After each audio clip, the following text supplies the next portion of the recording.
News channel में और इस समय मैं मौजूद हूं झज्जर में। झज्जर में आज पूरे देश भर से ट्रांसपोर्टर एकत्रित हुए हैं और अपनी मांगों को लेकर के आज भारत देश के कोने कोने से ट्रांसपोर्टर यहां पहुंचे हैं। हमारे साथ संयुक्त ट्रांसपोर्टर मोर्चा के राष्ट्रीय अध्यक्ष श्रीमान अशोक शर्मा जी मौजूद हैं और हरियाणा प्रदेश के युवा अध्यक्ष भाई मंगल गुलिया भी यहां पर मौजूद है। तो सीधे अशोक शर्मा जी से जुड़ते हैं और जानते हैं। शर्मा जी, ट्रांसपोर्ट एक ऐसा उद्योग है जो आम जन की हित से जुड़ा रहा है, चाहे हम बात करें एक साधारण व्यक्ति की या एक बड़े व्यक्ति की, ट्रांसपोर्ट सबको प्रभावित करता है। आज किन समस्याओं और किन मांगों के साथ आप यहाँ झज्जर में पधारे हैं? एक तो जो दिल्ली एनसीआर के अंदर गाड़ी 10 साल की पास की है 15 साल से, ये एक बहुत बड़ी जो एक समस्या है। और ई चलान है, टोल प्लाजा है, 44 ए धारा है। हर प्रदेश में जो गाड़ियां जाती हैं, आरटीओ पुलिस की बहुत मगजमारी है। मतलब ट्रांसपोर्ट व्यवसाय बिल्कुल फेल हो चुका है। एडी से लेके चोटी तक समस्या ही समस्या है। सरकार अपनी इच्छा से तेल बढ़ाती है, अपनी इच्छा से टोल प्लाजा के पैसे बढ़ाती है, अपनी इच्छा से इंश्योरेंस के पैसे बढ़ाती है।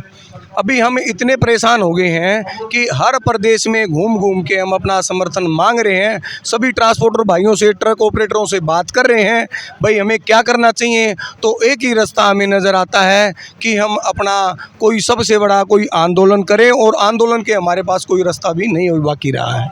क्या सरकारों से, किसी मंत्री से, किसी प्रशासनिक बड़े अधिकारी से आपकी इस विषय में कोई बात हुई है? हमने सबको करीबन 1-1.5 साल से संयुक्त मोर्चे के हम पत्र के द्वारा हमने उनको अवगत करवाया है। सरकार के जूं पे भी नहीं है। सरकार ये चाहती है, ये बोलती है कि आप ताकत दिखाओ। अगर ताकत दिखाते हो तो हम कुछ करेंगे, बाकी पत्रों से नहीं। पत्र तो उनके पास डस्टबिन रखा हुआ है, डस्टबिन में डाल देते हैं। तो अभी हम अपनी पूरी ताकत को तैयार कर रहे हैं और सरकार को अपनी ताकत दिखाएंगे। दोस्तों, लोकतंत्र में भीड़ की संख्या का बड़ा महत्व होता है और आज उसी लोकतंत्र को, सरकारों को प्रभावित करने के लिए यहाँ हमारे छोटे भाई युवा हरियाणा प्रदेश अध्यक्ष मंगल गुलिया के संयोजन में तमाम देश भर से ट्रांसपोर्टर एकत्रित हैं। तो हम मंगल गुलिया से जानना चाहेंगे, मंगल भाई क्या कहेंगे? एक बेहतरीन आयोजन है आज झज्जर में और तमाम देश के कोने कोने से ट्रांसपोर्टर यहाँ पहुँचे हैं। सबसे पहले संजय भाई, मैं सभी ट्रांसपोर्टर साथियों को और स्पेशली अशोक शर्मा जी को बधाई देता हूं उनके मार्गदर्शन में। और इन ट्रांसपोर्टर भाइयों ने इतना छोटे से निवेदन पर, छोटे से छोटे शॉर्ट मैसेज पे इतनी तादाद में यहाँ आ गए। मैं बताता हूँ भाई साहब, सीएम साहब के पास, पीएम साहब के पास ये सीआईडी होती है, अपने चेक करा ले, एक भी कोई पेड नहीं है।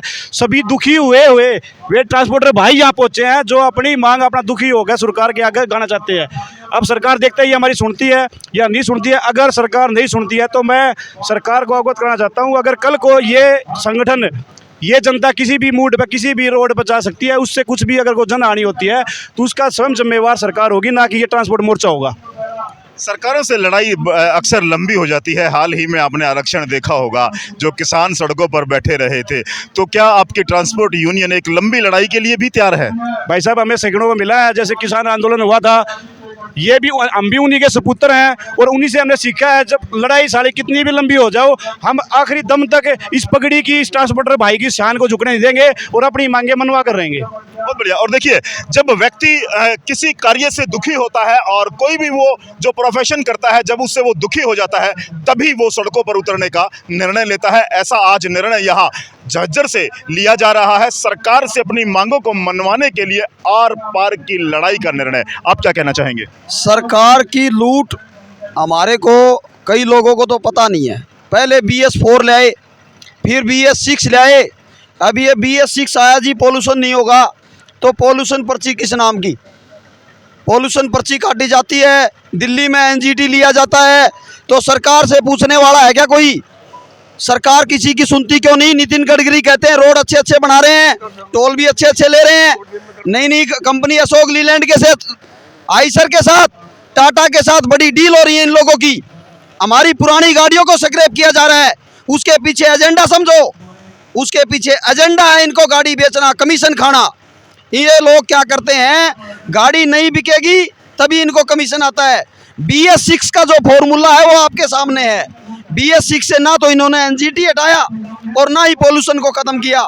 गाड़ियां पुरानी स्क्रैप कर दी गई और नई गाड़ियां खरीदने के लिए हमें मजबूर किया गया, क्योंकि हम ट्रक इंडस्ट्री के लोग हैं। हम ट्रक इंडस्ट्री के अलावा दूसरा बिजनेस नहीं कर सकते। हमें अगर पुरानी गाड़ी रोड पे नहीं चलेगी तो नई गाड़ी लेनी पड़ती है। मोटर व्हीकल एक्ट हमारे ऊपर थोपा गया। आप देखो 20-20 हज़ार 30-30 हज़ार रुपये के चलान है गाड़ी मालिकों के, एक 20 हज़ार का गाड़ी मालिक का और 20 हज़ार का ड्राइवर का। गाड़ी कहीं नो एंट्री में जाती है तो उसको रोका नहीं जाता, जब वो छुपे रहते हैं पुलिस वाले, जैसे ही नो एंट्री का बोर्ड आएगा वो तभी पुलिस वाले निकलेंगे, जी पकड़ो 40 हज़ार का चलान। अगर वो चलान नहीं करा हुआ है तो 5-7 हज़ार रुपये दे के निकला है। तो इन चीज़ों बहुत से मुद्दे हैं। मैं ट्रांसपोर्टर भाइयों से, गाड़ी मालिकों से ये आह्वान करता हूँ, अशोक शर्मा जी के नेतृत्व में पूरे भारत में संयुक्त मोर्चा को मजबूत करें, सभी भाई मिलके लड़ाई लड़ें। अलग अलग लड़ाई से कुछ होना नहीं है। अपनी विचारधारा को थोड़ा छोड़ना भी पड़े तो छोड़ो, संगठन को मजबूत करो। कई लोग अपने अपने विचारों में पड़े रहते हैं, हमें उसके साथ संगठन को लेकर एकता की बात की जा रही है, अनुशासन का पाठ भी पढ़ाया जा रहा है और एकता में बड़ा बल होता है, एकता में बड़ी ताकत होती है, ऐसा ट्रांसपोर्टर कह रहे हैं। अंत में अशोक जी, आज जो झज्जर में ये महापंचायत है, आप लोगों की एक बैठक है, इसमें क्या निर्णय रहने वाला है? और जो डीसी को ज्ञापन की भी मैंने सुना था, किस तरह का ज्ञापन है और उसमें क्या मांगे हैं? ऐसा है, आज हरियाणा ने पूरा समर्थन दे दिया है। हम ऐसे हर प्रदेश में जा के समर्थन ले रहे हैं और हमारी मांग, एक तो एनसीआर में जो 10 साल की पास है उसको 20 साल का करना होगा। गाड़ी का कुछ नहीं बिगड़ता है। जो ये ई चलान हो रहे हैं या टोल बूथ पे घपले हो रहे हैं, एक एक गाड़ी के डबल टूल टैक्स कट रहे हैं।